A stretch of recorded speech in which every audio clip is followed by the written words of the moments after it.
ॐ सहना भवतु सहनौ भुनक्तु सह वीर्यं करवावहै तेजस्विनावधीतमस्तु मा विद्विषावहै। ओम शांति शांति शांति। विशुद्ध मनुस्मृति के 11वें अध्याय का पठन पाठन आरंभ करते हैं। आज का विषय है प्रायश्चित। प्रायश्चित संबंधी चर्चाएं हम कक्षा के माध्यम से करेंगे। बहुत सारे लोग प्रायश्चित करते हैं और प्रायश्चित करने में ऐसा मानते हैं कि प्रायश्चित करने से पाप कट जाते हैं। तो उन प्रसंगों को समझते हैं कि प्रायश्चित के विषय में संविधान निर्माता महर्षि मनु जी क्या कहते हैं। तो प्रायश्चित के विषय में उन्होंने श्लोक दिया है, प्रायो नाम तपः प्रोक्तम चित्तम निश्चय उच्यते तपो निश्चय संयुक्तम प्रायश्चित्तम इति स्मृतम। प्रायः का अर्थ होता है तप। प्रायः शब्द कहा गया तप को, और चित्त का अर्थ है निश्चय। तो तप, निश्चय पूर्वक तप करने को प्रायश्चित कहते हैं। तप करना, संकल्प से युक्त होकर के करना, उसको प्रायश्चित कहते हैं। तो प्रायश्चित के विषय में कहा, अकुर्वन् विहितं कर्मं निंदितं च समाचरन् प्रसक्तश्चेन्द्रियार्थेषु प्रायश्चित्त दीयते नरः। शास्त्र में विहित कर्मों को ना करने पर और शास्त्र में निंदित माने गए कर्मों को करने पर और इंद्रिय विषयों में अत्यंत आसक्त होने पर मनुष्य प्रायश्चित के योग्य होता है। यानी प्रायश्चित उसे कब करना चाहिए कि शास्त्र में विहित कर्म है, आपको ये कार्य करना है। ये कार्य से तात्पर्य है कि आपका वर्णाश्रम धर्म क्या है, आप किस वर्ण में दीक्षित हैं और किस आश्रम में आप रह रहे हैं। आप ब्रह्मचारी हैं, आप गृहस्थी हैं, आप वानप्रस्थी हैं या आप सन्यासी हैं। ब्रह्मचारी के अपने धर्म हैं, ब्रह्मचारी ब्रह्मचारिणी के, ऐसे ही गृहस्थियों के अपने धर्म हैं। ठीक उसी प्रकार से वानप्रस्थी और सन्यासियों के भी अपने अपने धर्म हैं। तो यदि आपके लिए जो विहित कर्म है उसको आप नहीं करते और अविहित कर्म है जिसे आप कर बैठते हैं, तब आप प्रायश्चित के भागीदार होते हैं कि आपको प्रायश्चित करना चाहिए। जैसे मान लीजिए ब्रह्मचारी के लिए कहा कि आप श्रृंगार ना करें, फैशन ना करें, इंद्रियों का संयम करें, ब्रह्मचर्य का पालन करें, तपस्या में जीवन जीवें, गुरु की सेवा करें, प्रभु की भक्ति करें, शास्त्रों का अध्ययन करें। ठीक है, ये बात ब्रह्मचारी के लिए कह दी। लेकिन ब्रह्मचारी इससे विपरीत व्यवहार करे, श्रृंगार में लगा रहे, फैशन में लगा रहे, स्वाध्याय न करे, शास्त्रों को ना पढ़े, इंद्रिय लोलुप हो जावे, तो अविहित कर्म, वो अविहित कर्म हो गया। यानी निषेध परक कर्मों को वह करने वाला। तो अब उसको फिर क्या करना चाहिए, प्रायश्चित करना चाहिए। गृहस्थी है तो गृहस्थी किसे कहेंगे, पुरुष और स्त्री को गृहस्थी कहेंगे, यानी पति और पत्नी को गृहस्थी कहा।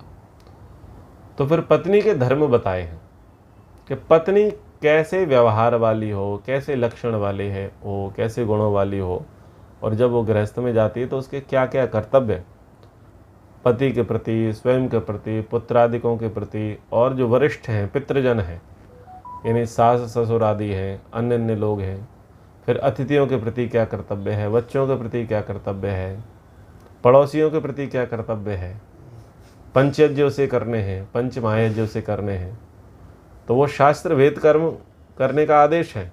फिर वहाँ पर भी अवेद है कि क्या ना करे, स्त्री क्या ना करे, स्त्री कैसी ना होवे, पत्नी कैसी ना होवे। ठीक उसी प्रकार से पति के लिए कहा कि आपके गृहस्थ के अंतर्गत क्या क्या दायित्व हैं, उन दायित्वों को निभाना विहित कर्म, उन दायित्वों से परे होना, भागना अविहित कर्म। तो वहाँ भी धर्म क्रिया की चर्चा है कि आपको क्या क्या करना चाहिए। तो गृहस्थी के लिए पंच महायज्ञ कंपलसरी है। ऐसी बहुत सारी बातें गृहस्थ के लिए कही। फिर गृहस्थी के लिए ये भी कहा कि आप रिटायर्ड हो जाओ, जब बेटे का बेटा हो जाए तो गृहस्थी में मत रहो, आप साधना स्वाध्याय करो और अरण्य का की ओर प्रस्थान करो, यानी एकाकी जीवन जियो, साधनामय जीवन जियो, प्रपंच से मुक्त रहो। यानी उस अवस्था में आकर के पुत्र मोह, परिवार मोह, पद मोह और अर्थ मोह से आप दूर होने का प्रयास करो। उसको कहा कि आप वानप्रस्थी जीवन जियो, यानी लगाव को, थोड़ा अटैचमेंट को आप खत्म करो, आप डिटैचमेंट की ओर जाओ, आप साधना में, स्वाध्याय में, जप में जीवन को बनाओ और आप भिक्षा मत मांगो। आदि आदि वानप्रस्थियों को कह दिया, उनको कह दिया कि आप लहसुन मत खाओ, आप प्याज का प्रयोग मत करो, आप जो है लसड़े का अचार है वो मत खाओ, आप जो है मशरूम की सब्जियां मत खाओ। ऐसे उनके लिए खाने का बताया कि क्या नहीं खाना है और क्या चीज़ खाओ, कैसे कपड़े पहनो, कैसे कपड़े मत पहनो। तो वहाँ विधि और निषेध बातें बताई। ऐसे सन्यासी के लिए कहा कि आप परिव्राजक हो, निष्प्रिय रहो और परिव्राजक रहो, अपेक्षा मत रखो, दान की अपेक्षा, सम्मान की अपेक्षा, भोजन की अपेक्षा मत रखो। जो मिल जाए, जैसा मिल जाए आपके स्वास्थ्य के अनुसार उसे ग्रहण करो और आगे बढ़ो। निष्प्रिय रहते हुए परिव्राजक बनो, यानी घूमते रहो, धरती पर विचरण करते रहो और लोगों को धर्मोपदेश, वेदोपदेश करते रहो, उनके अविद्या का नाश करते रहो और फिर समाधि के लिए प्रयास करो। लोकेशना, वित्तेषणा, पुत्रेषणा, इनसे आप दूर रहने का प्रयास करो। तो अब ये किसके लिए बता दिया? धर्म आश्रमवासियों को।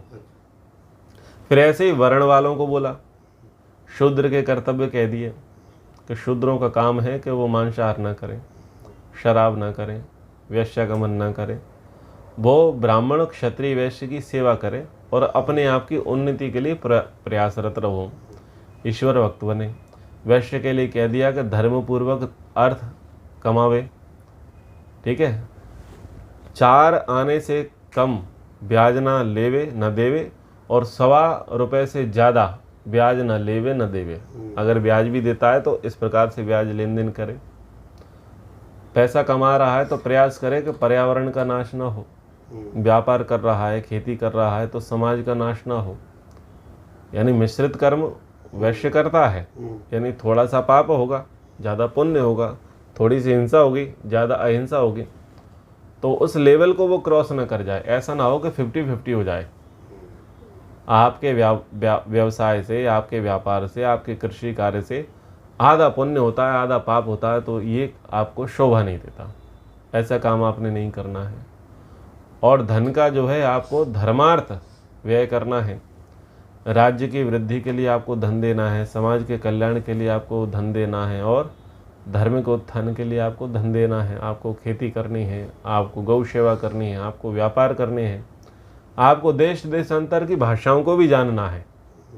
तभी तो आप विदेशों में जाकर के अपना व्यापार बढ़ाओगे। और धर्म के साथ, यानी तुला के पक्के रहें, तराजू के पक्के रहें। ऐसे क्षत्रिय के लिए क्या कहा कि आप अहंकारी ना बने, आप जितेंद्रिय होवे, आप वेदों के विद्वान बने और प्रजा की रक्षा करना अपना परम कर्तव्य समझे। धर्म से शासन करें, अधर्म का नाश करें, अधर्म पूर्वक आचरण ना करें, आप वैश्यागमन ना करें, आप शराब ना पिएवे, आप मांस ना खावे, आप भी दान देवे, आप भी शास्त्रों को पढ़े। तो ऐसे सब के लिए बोला। ऐसे क्षत्रिय के लिए, ब्राह्मण के लिए बोला कि नौकरी धंधा व्यापार मत करो, पढ़ो, पढ़ाओ, यज्ञ करो, यज्ञ कराओ, दान लो, दो, भगवान का भजन करो, ठीक है, संतोषी जीवन जियो, तपस्वी जीवन जियो और विद्या का प्रचार करो, धर्म का प्रचार करो। तुम भी मांस मत खाओ, तुम भी शराब मत पियो, तुम भी व्यभिचार मत करो। तो विधि निषेध परक वर्ण वालों को भी कहा और आश्रम वालों को भी कहा। हर किसी के लिए कह दिया कि सबका क्या धर्म है।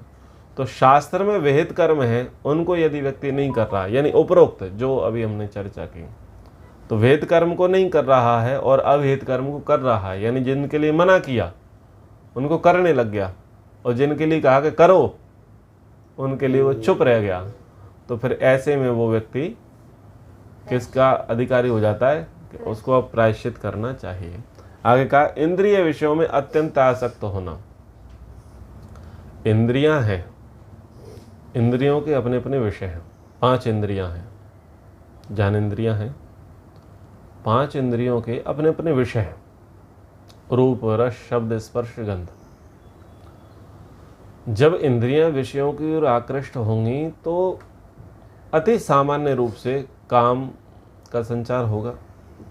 थोड़ी सी प्रतिकूलता होगी तो क्रोध की उत्पत्ति होगी, थोड़ी सी राग की स्थिति होगी तो मोह होगा, और कुछ प्राप्ति हो जाएगी तो मद अभिमान होगा, और वस्तु के प्रति आसक्ति अधिक रही तो थोड़ी सी लोभ की वृत्ति रहेगी। तो सामान्यतः ये चीज़ें देखी जाती हैं कि मनुष्य के अंदर काम क्रोध मद मोह लोभ, जिसको नरक के क्या कहा पंथ, काम क्रोध मद मोह लोभ सबनाथ नरक के पंथ, ये नरक के रास्ते हैं। तो सामान्य रूप से तो सब में रहेंगे, लेकिन जैसे ही आप लिमिट क्रॉस करोगे तो यही आपके लिए क्या हो जाएंगे, नरकगामी हो जाएंगे। काम सबने करना है, ठीक है, क्रोध तो करना ही पड़ेगा, बुरी चीज़ों पर तो क्रोध करना पड़ेगा ना। ऐसे ही थोड़ा सा तो स्वाभिमान हो, मद यानी थोड़ा सा तो स्वाभिमान हो, पर क्या ना हो, अभिमान ना हो। मोह तो होवे, थोड़ा तो मोह होवे, थोड़ी तो आशा होवे, नहीं तो व्यक्ति बिल्कुल पत्थर हो जाए तो उससे व्यवहार सिद्ध नहीं होंगे। तो थोड़ा तो लगाव रखे, वो परिवार से लगाव रखे, संपत्ति से लगाव रखे, अपने पद से लगाव रखे, अपने राज्य से लगाव रखे। लगाव रखेगा तो वो निष्ठा के साथ काम करेगा, और बिल्कुल लगाव ना रखे, बेफिक्र हो जाए, परवाह ही नहीं हो, तो फिर वो व्यक्ति जिम्मेदारियां नहीं निभाएगा। तो उस अर्थ में कह रहा हूँ कि थोड़ा तो वो मोह रखे, थोड़ा तो मोह रखे, थोड़ा लोभ रखे। क्या सा कि चलो आए, चीज़ें आती रहें और ख़राब चीज़ें जाती रहें, तो थोड़ा थोड़ा एक व्यवहारिक लोभ रखे। लेकिन लिमिट क्रॉस अगर वो करेगा तो एक की भी लिमिट क्रॉस हुई, काम की, क्रोध की, मद की, मोह की, लोभ की, एक भी विषय की लिमिट अगर उसने क्रॉस की है तो वो व्यक्ति मारा जाएगा। ये दुधारी तलवार है, भोग अपने आप में दुधारी तलवार है। थोड़ा भी आपने लिमिट बढ़ा दी, जैसे मीठा है, रोटी है, भोजन है, व्यायाम है, हर चीज़ लिमिट थोड़ी सी क्रॉस करेंगे तो वो कहीं ना कहीं क्या हो जाएगी, हमारे लिए दुखदायी हो जाएगी। तो उसमें अत्यंत आसक्त हो जाना, काम क्रोध मोह आदि में अत्यंत आसक्त हो जाना, तो ऐसे में फिर व्यक्ति प्रायश्चित करने योग्य हो जाता है कि अब आपको प्रायश्चित करना चाहिए, चिंतन करना चाहिए कि ये जो कर्म था वो आपको करना चाहिए था या नहीं करना चाहिए। फिर महर्षि मनु जी कुछ विद्वानों की सम्मति बताते हैं। अकामतः कृते पापे प्रायश्चित्तम विदुर्बुधा काम कार कृते अपि आहु एके श्रुति निदर्शनात्।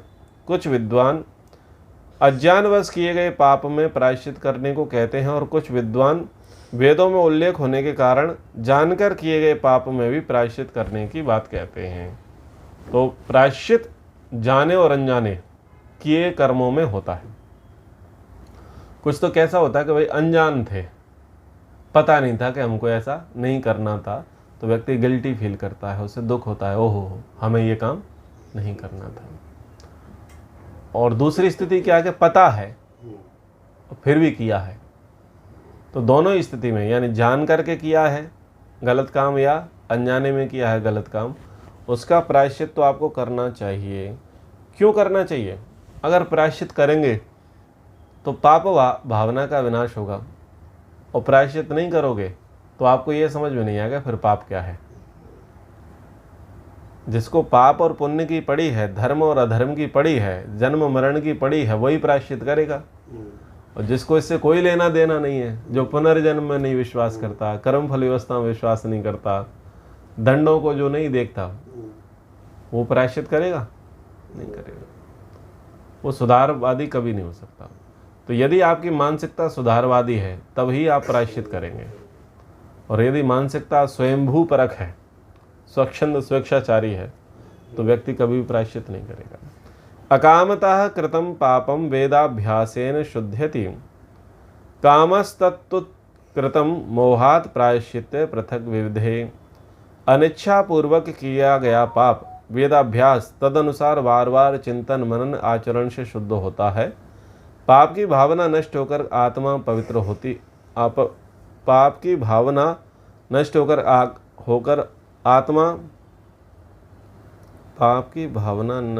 आत्मा अपवित्र होती है। आसक्ति से इच्छा पूर्वक किया गया पाप भाव अनेक प्रकार के प्रायश्चितों के करने से शुद्ध होता है। ये अवित्र का क्या अर्थ है? कुछ ये टाइपिंग मिस्टेक है। अकामता कृतम पापम वेदाभ्यासेन शुद्धति। अनिच्छा पूर्वक किया गया पाप वेदाभ्यास के अनुसार शुद्ध होता है। कामता तो अकृतम मोहात प्रायश्चित्ते पृथक विधे। और आसक्ति से इच्छा पूर्वक किया गया पाप भाव अनेक प्रकार के प्रायश्चितों के करने से शुद्ध होता है। तो ये इसका सही अर्थ है। तो अनिच्छा पूर्वक, इच्छा नहीं थी, अकामता, लेकिन फिर भी कर दिया, मतलब इरादतन नहीं किया, मर्जी से नहीं किया, अनिच्छा से किया, करना पड़ गया, मजबूरी थी, व्यवस्था थी, लेकिन क्या हुआ? वो पाप। जैसे कई बार क्या होता है कि झूठ नहीं बोलना है, लेकिन वो मजबूरी से बोल दिया, व्यवस्था में बोल दिया, बोल तो दिया, था क्या? पाप। कठोर नहीं बोलना था, पर व्यवस्था थी, अनिच्छा थी, मजबूरी थी, इसलिए कठोर बोल दिया, तो क्या हो गया? पाप। ठीक है। तो अनिच्छा से कोई ऐसा काम कर दिया, इच्छा नहीं थी, तो वो वेदाभ्यास करने से, तद अनुसार बार बार चिंतन मनन करने से आचरण की शुद्धि हो जाती है। वेदाभ्यास का मतलब शास्त्रों को पढ़ें और वहाँ पर उस कर्म के विधि निषेध परक प्रसंगों को समझें। ये काम गलत है, ये नहीं करना चाहिए, ये काम अच्छा है, इस काम को करना चाहिए, अच्छे काम का फल अच्छा होता है, बुरे काम का फल बुरा होता है। तो यह वेदाभ्यास, यानी उस संबंधी विषयों को, उस तत्व ज्ञान संबंधी विषयों को हम पढ़ें, सुने, चिंतन करें और क्या प्रयास करें कि ये हो गया है, ये फर्स्ट एंड लास्ट है, अगली बार ये नहीं होगा। तो वेदाभ्यास करने से इस प्रकार से वो आचरण शुद्ध होता है, यानी याद रखूंगा। भूल गए तो गलती हो गई, और याद रहेगा तो गलती नहीं होगी। बहुत सारे पापों का सबसे बड़ा कारण है विस्मृति। जब हमें पता है कि हमारे ऐसे व्यवहार करने से सामने वाले को कष्ट होता है, या हमारा इस प्रकार का व्यवहार सामने वाले को अच्छा नहीं लगता, जचता नहीं है, या हमको लगता है कि हम ऐसे व्यवहार वाले हैं कि दूसरे को रुष्ट कर देते हैं, दुखी कर देते हैं, क्रोधित कर देते हैं, पीड़ित कर देते हैं, हिंसित कर देते हैं, यानी एक माहौल क्रिएट कर देते हैं हम लोग।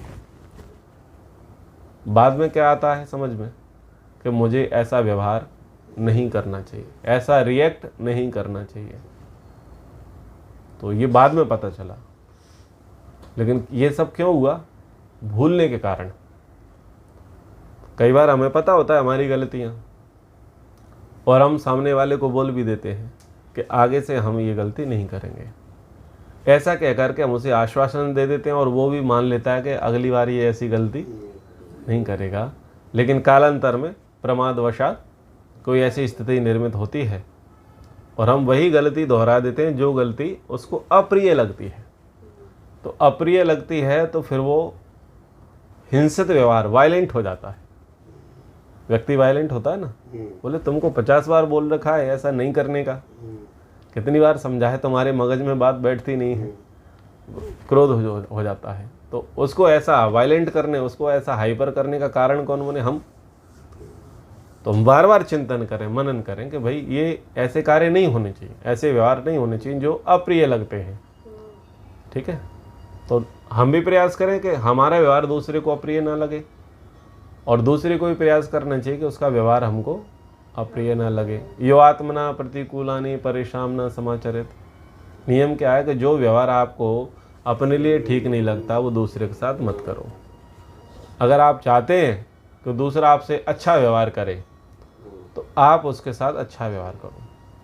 आप स्वयं तो अच्छा व्यवहार करो ना, और दूसरे से ये कहो कि तुम मेरे प्रति अच्छा व्यवहार नहीं करते, और खुद हरकतें कौन सी करो, दूसरे को वायलेंट करने की, दूसरे को एग्रेसिव बनाने की, और फिर बोले कि तुम तो एग्रेसिव होते हो, तुम तो वायलेंट, हिंसा करते हो, तुम तो क्रोधी हो, तुम तो कठोर हो, तुम तो गालियां देते हो, तुम तो मारपीट करते हो। अच्छा, हरकतें कौन कर रहा है? ऐसे संस्कार वाला व्यक्ति है, उसके संस्कारों को जगा कौन रहा है? स्वयं जगा रहे ना हम। क्यों कारण बन रहे हैं? कारण मत बनो, आलम्बन लेकर के मत आओ। शास्त्र क्या कहता है? आलम्बन लेकर के मत आओ। आलम्बन आएगा तो संस्कार जागृत हो जाएंगे, इसलिए आलम्बन को दबाओ। अच्छा आलम्बन लेके आओ ताकि अच्छे संस्कारों का उदय हो।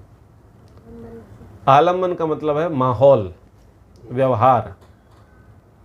शास्त्र में आलम्बन का मतलब होता है बाहर से किसी चीज से प्रभावित होना, और संस्कार होता है भीतर से जागृति। जैसे हमारे अंदर काम के, क्रोध के, ईर्ष्या के, द्वेष के, आलस्य के, निंदा के, चुगली के, अहंकार के सब प्रकार के संस्कार हैं। हमारे अंदर श्रृंगार के भी संस्कार हैं, भक्ति के भी संस्कार हैं, वीरता के भी संस्कार हैं, करुणा के भी हैं, दया के भी संस्कार हैं। हम कैसा देखते हैं और वैसे वैसे हम हो जाते हैं। जैसे श्रृंगार प्रिय प्रसंग सुनते हैं तो हमारे मन में भी श्रृंगार के भाव आ जाते हैं। करुणा के प्रसंग सुनते हैं तो हमारे भी नेत्रों से टप टप आंसू बहने लग जाते हैं, जबकि उसने हमें रुलाया क्या? उसने तो नहीं रुलाया कि तू रो, पर उस चलचित्र को देख करके हम धीरे धीरे रोने लग गए। उसने हंसाया तो हम हंसने लग गए, पर वो पर्टिकुलर आपको हंसा रहा था क्या? आपको नहीं हंसा रहा था। हंसते हुए चलचित्र यानी कॉमेडी सीन्स आप देख रहे थे, उनको देख करके आप हंस पड़े, यानी वो था आपका आलम्बन। ऐसे ही वहां पर शूरता और वीरता, पराक्रम वाला प्रसंग चल रहा था कि एक व्यक्ति युद्ध लड़ रहा है तो आप में दम नहीं है, लेकिन आप भी, आपके अंदर भी पावर सी आ जाती है, शक्ति सी आ जाती है। आपको लगता है कि मैं भी कुछ उठा के पटक दूं, और कुछ तो ऐसे भी करते हैं, एक्टिंग भी करते हैं। तो इसको बोलते हैं आलम्बन, यानी दूसरे को देख करके आपके संस्कारों का उदय हो जाना, जाग जाना। जैसे गीत बजते हैं, संगीत वाले, नृत्य वाले, तो हर किसी का पैर हिलने लगता है। अब उसने बोला था पैर हिला, ऐसे मटकने के लिए बोला था? नहीं बोला था। वो संगीत प्रभावित कर रहा था, यानी उसके संस्कार थे और व्यक्ति प्रभावित हो गया। उसको बोलते हैं आलम्बन। आलम्बन है यानी कारण बनना। ठीक है। अब बताओ, बगीचे में जाके शॉपिंग करेंगे? अच्छा, शॉपिंग के लिए जाओ, बगीचे में जाके खड़े हो जाए तो शॉपिंग हो जाएगी? यानी शॉपिंग के लिए शॉपिंग सेंटर में ही जाना पड़ेगा ना। तो ये है आलम्बन, यानी बाहर की जो चीज है जो हमें प्रभावित कर दे वो होता है आलम्बन, और जो प्रभाव में हम आ गए यानी उसके थे संस्कार। ठीक है। अब कई जगह पर क्या होता है कि आलम्बन है पर संस्कार नहीं है।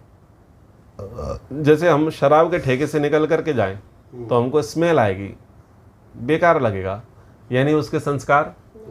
मीट शॉप से निकल करके चले जाएं, मीट मार्केट से निकल करके चले जाएं तो नाक बंद करेंगे, उधर से निकलना कठिन हो जाएगा, पर उसके प्रति जीव नहीं लपलपाएगी, देखने में अच्छा नहीं लगेगा, यानी उसके संस्कार नहीं है।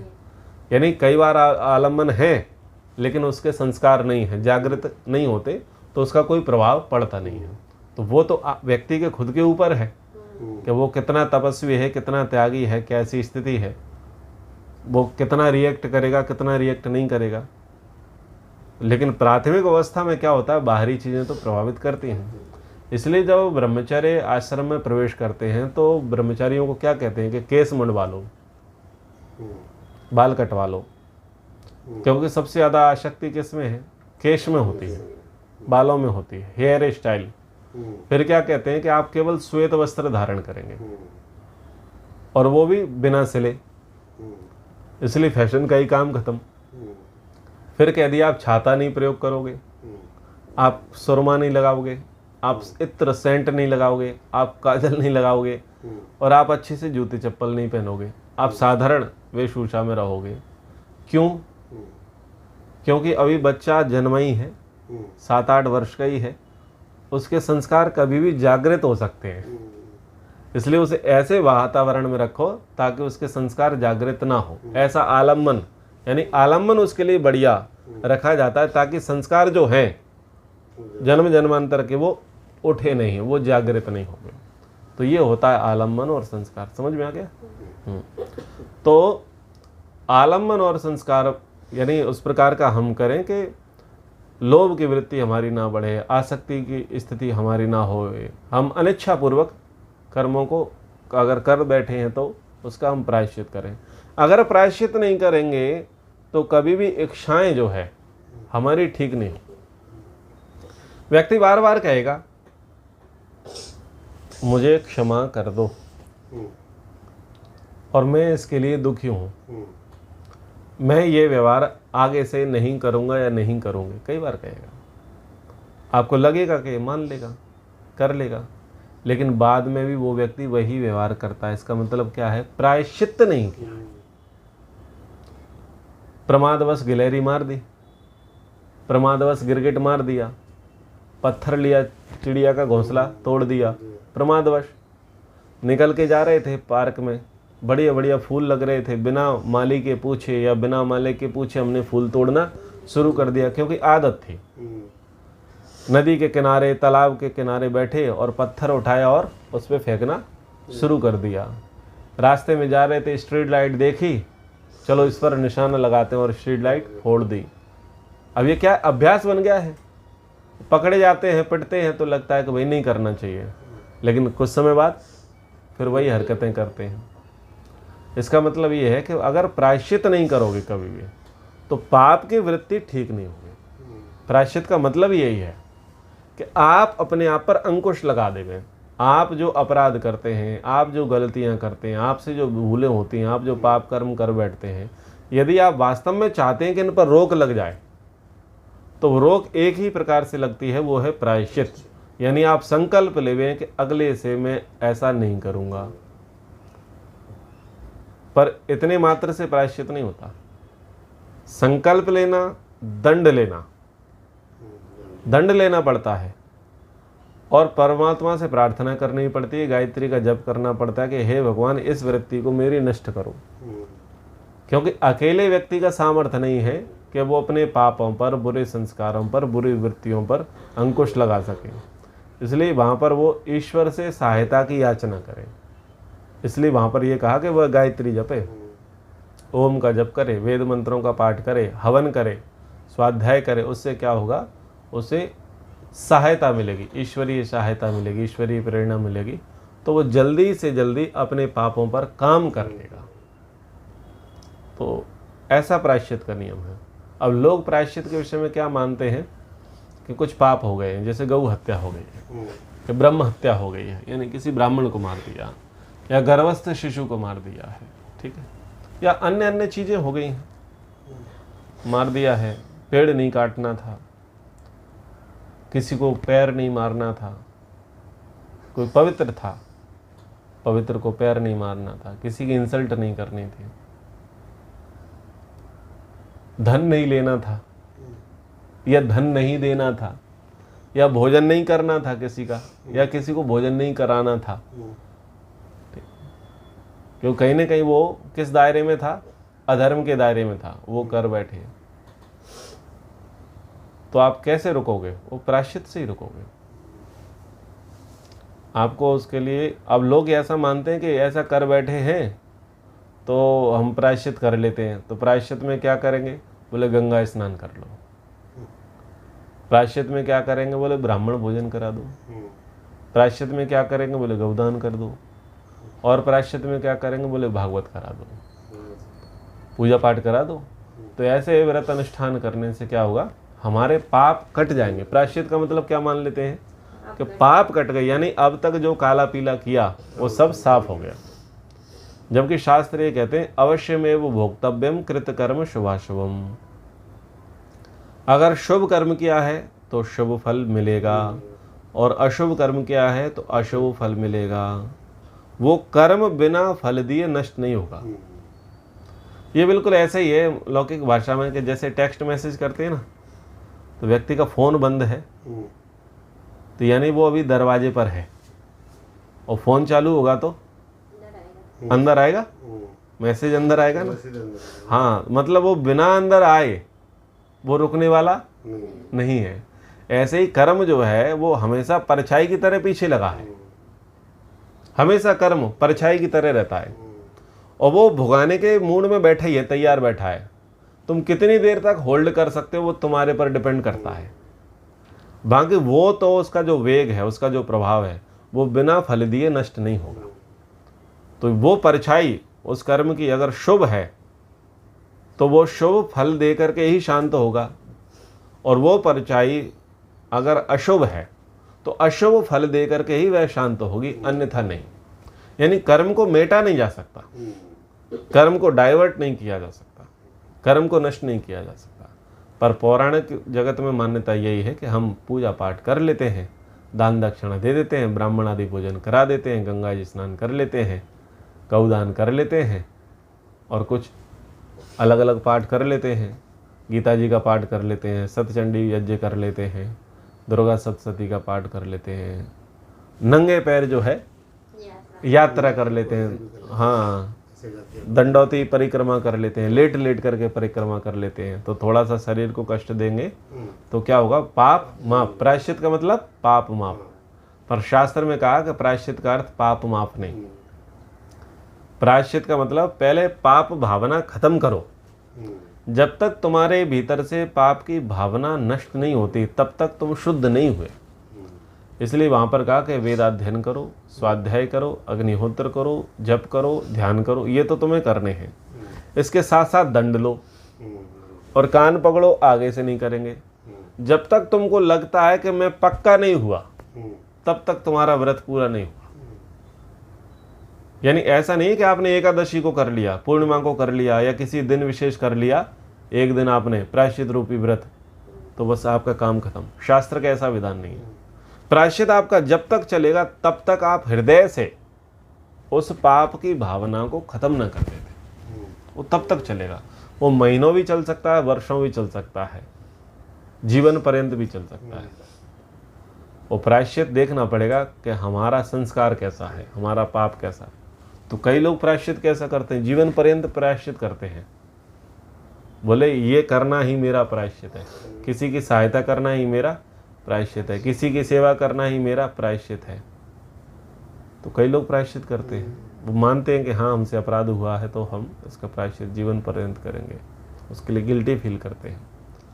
यानी वो इस प्रकार से कर रहे हैं तब ही वो पाप भावना से मुक्त हुए, पाप से मुक्त नहीं हुए, उसका तो फल मिलेगा, हाँ उससे नहीं बच सकते। आगे प्रायश्चित क्यों करना चाहिए इसके विषय में कहा, चरितव्य मतो नित्यम प्रायश्चित्तम विशुद्धयते निंद्यर ही लक्षणैर युक्ता जायन्ते निष्कृतयनशः। इसलिए संस्कारों को की शुद्धि के लिए बुरा काम होने पर सदा प्रायश्चित करना चाहिए, क्योंकि पाप शुद्धि किए बिना मनुष्य उनके बुरे कर्म फल के कारण निंदनीय लक्षणों से युक्त हो जाता है या मरकर पुनर्जन्म में होते हैं। यानी कह रहे यही प्रसंग है कि संस्कारों की शुद्धि के लिए प्रायश्चित करेंगे तो संस्कार शुद्ध होंगे, आदत शुद्ध होगी, हैबिट सुधरेगी। संस्कार शुद्धि का मतलब आदत, हैबिट। अब लोग संस्कार का अर्थ मान लेते हैं अच्छा संस्कार, जबकि शास्त्र में संस्कार का मतलब है छाप, हैबिट। वो बैड हैबिट्स भी हो सकती है, वो गुड हैबिट्स, वो जो प्रवृत्ति है, जो आदत है, जो लत है, उसको कह रहे हैं संस्कार। तो संस्कार का मतलब अच्छा नहीं, बोले बड़ा संस्कारी बच्चा है, भाई कैसा संस्कारी, शुभ संस्कारी, शुभ संस्कारी या अशुभ संस्कारी। तो प्रायश्चित करने से संस्कारों की शुद्धि होती है, यानी जो गलत संस्कार थे उनकी शुद्धि हो जाएगी और पाप की शुद्धि हो जाएगी। बिना पाप की शुद्धि किए बिना मनुष्य ना तो इस जन्म में सुख पा सकता, ना परजन्म में सुख पा सकता। यदि आप अपने जीवन में सुख चाहते हैं वर्तमान में या भविष्यत अगले जन्म में सुख पाना चाहते हैं तो पहले प्रायश्चित करो, अपने संस्कारों को शुद्ध करो, क्योंकि शरीर तो छूट जाएगा, शरीर तो भौतिक है, वो छूट जाएगा, लेकिन अंतःकरण तो साथ जाएगा, और अंतःकरण अभी अशुद्ध है, संस्कार अभी अशुद्ध है। तो जिन गलत हैबिट्स के कारण आपको वर्तमान जीवन में दुख हुआ वही हैबिट्स आपके साथ जाएंगी, देहांतर गमन होगा। और जब कभी भी आपको मनुष्य का जन्म मिलेगा तो जो गलतियां आज कर रही थी वही गलतियां तब करोगे। इसलिए अगर आप चाहते हैं कि भविष्य में दुख ना हो या अगले जन्म में दुख ना हो तो पहले अपने संस्कारों पर काम करो, अपनी आदतों को सुधारो, अपनी प्रवृत्ति को सुधारो, अपने विचारों को सुधारो और प्रायश्चित करो। तो ये बातें यहाँ पर कही हैं। आगे और समय के अनुसार चर्चाएं करेंगे। अब विराम की ओर चलते हैं। ओ